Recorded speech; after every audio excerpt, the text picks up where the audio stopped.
module. So a bunch of external work that allows the station to have better capability in the future. You can see some of these views. It's pretty amazing. If you saw them on NASA TV, the views from our helmet cams, there's a view of the commander in the window of the space shuttle, looking from the EVA person's point of view.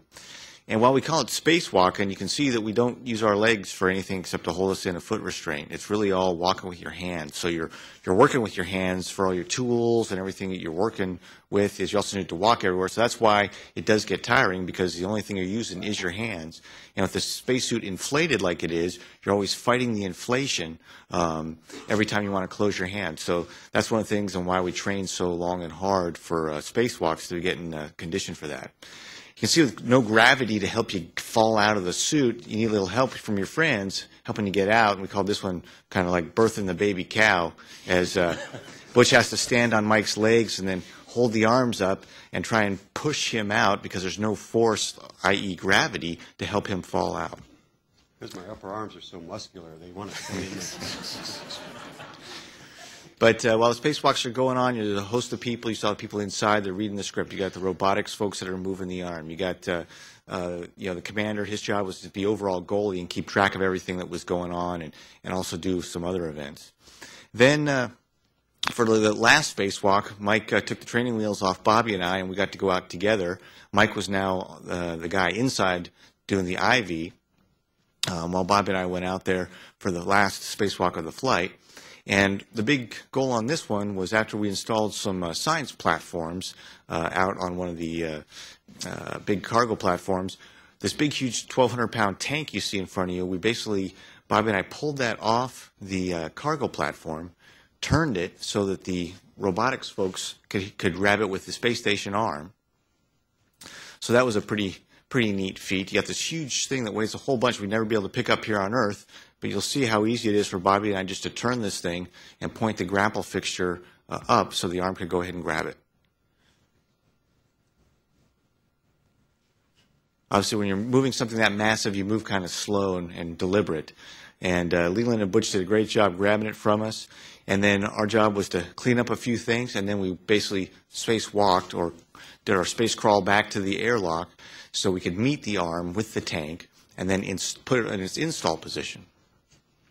And so throughout all the practice we did in the neutral buoyancy laboratory, in the virtual reality lab, we're able to fly this thing in space on the robotic arm within inches of the install position, them using their cameras and also the views from Bobby and my helmet cameras. And then Bobby and I put it in place for it to be able to be used on station. Then after that spacewalk, we got the news that my daughter Abigail had been born. I was able to share that good news with the crew with the traditional cigars. No smoking in space, so we had the bubblegum cigars.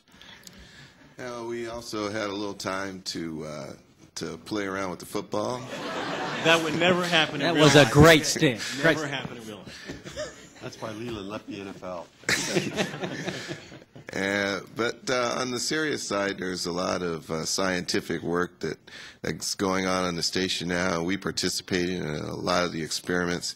You can see, you saw some experiments with plants there. We also did some cell biology experiments. That's what Leland's doing right there. And we also did some experiments just measuring how much taller you get in outer space. Everybody gets taller when they go in outer space.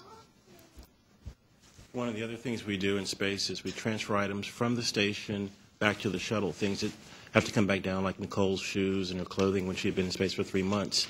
So here's Scorch using his legs. There's Comrade actually taking a big payload back over to the station. He's going to do his little Superman maneuver here. Here we go. He's taking it up into the top of the gym. Also exercise in space. Here's Butch working, doing some squats. Here's Scorch using the same machine to do bench press. About 10 pounds, I think. Yeah, it's about 5 pounds, I think. Here's Mike on the cycle ergometer over in the shuttle side. And then here's Jeff running on the Colbert, which is a treadmill. The bungees help hold you down, like simulating gravity. Also, delicious food from all over the world. We're sitting here having some, I think these are calf cheeks. Yeah, some Russian delicacy. But we're all just kind of sitting around having a good time.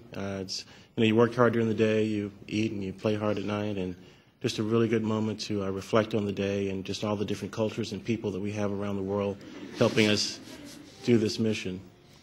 Next, we had our last transfer item, item 914, Nicole getting transferred over from the station to the shuttle. We're waving goodbye, saying goodbye to everyone, and it was a great moment. Coming back in, Jeff and the two commanders are saying their final goodbyes, and coming over, we're going to close the hatch and get back home.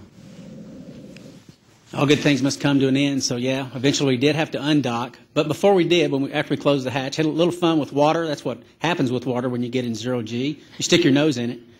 And then Mike showing off his STS-129 ensemble. And then just prior to undocking, counting down the time, everybody's getting ready, various roles. As Squirt said earlier, it is a team effort, everything we do, so obviously undocking is as well. I was on the controls, but everybody's got a role that they play, very important. And here we go, just about physical separation. Houston copies. Station copies. TCS is good. Okay. Which Pedals are clear. I got LBLH. You fly out directly in front of the station. And eventually, we did a complete fly around. We need to do some photo documentation of the exterior of the station. So we fly completely around the station. Here the guys are a little sped up video. See how chaotic it is in the overhead windows as everybody's grabbing the cameras, doing that photo documentation I just mentioned. Fly around the station at about 600 feet, thereabouts. And you'll see here in the next shot what the station looks like from our vantage point, and also a little sped up video there in the box as we flew around. Just beautiful, beautiful views as the contrasting of the gold of the solar arrays and the silver of the station itself and the blue earth below with the super black universe in the background. It's just really beautiful, miraculously beautiful views. As we say goodbye to what was our home for 7 days. Eventually we did the burns to leave the station and caught a couple of views of the earth below. Also a shot of the moon here coming up as we say bye.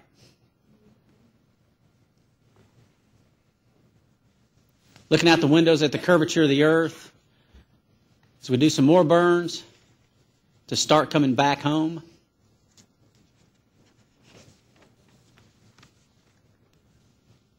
Again, beautiful sights. That's obviously the border between Tennessee and Virginia down there. Southern Ohio. And there's also stickage in space. Again, fun with water and M&Ms.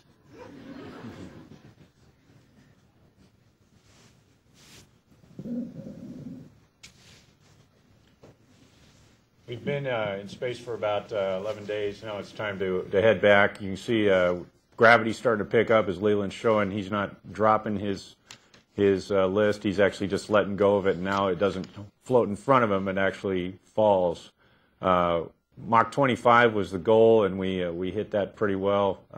Otherwise, you don't get this really cool blue patch like Butch has on his chest here. The landing back in Florida was great. We came screaming up the coast of Florida from south to north to a beautiful morning day. A little breezy, a little cool, but very picturesque. The landing went very well. You go from 0G to 1G, and 1G seems like 4G. Your face starts to sag, and if you had any wrinkles, they go away in 0G, but they come right back as soon as you hit the gravity environment. The sad thing about this whole event here is right about entry time is where you think, hey, we had this great crew, we had a great time, and now it's coming to an end. Kind of ends a little page in your book of true life fun experiences. After getting in, cleaned up a little bit, you get to come out and see all the guys from the top down that allowed you to have such a tremendous experience. And then the unique event here is getting to get outside the vehicle you've been living in for 11 days and seeing what held you up there. So it's really exciting.